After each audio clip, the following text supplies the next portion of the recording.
Si. Je vous remercie. La parole est à Monsieur Laurent Furst. Monsieur le Président, merci. J'ai décidé de m'inscrire sur cet article, y compris pour rebondir sur la problématique générale de ce texte. Je voudrais vous poser une question, d'abord une réflexion.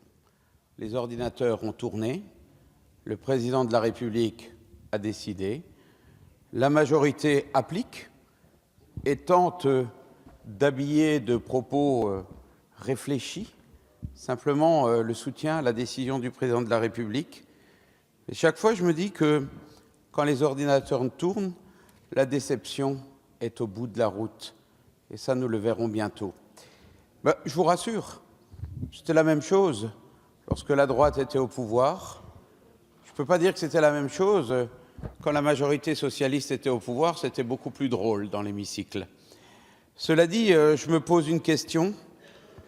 Est-ce que ça vaut le coup de bloquer le Parlement pour si peu? Quel est le coût de cette décision et qu'en pensent les Français?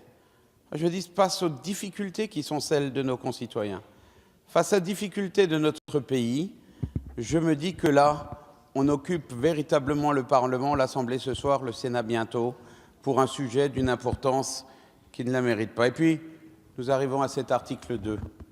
Codifier les choses qui doivent être la base même de notre démocratie est encore une fois particulièrement surprenant. Moi, je suis surpris par l'ensemble du temps que nous perdons sur ce texte.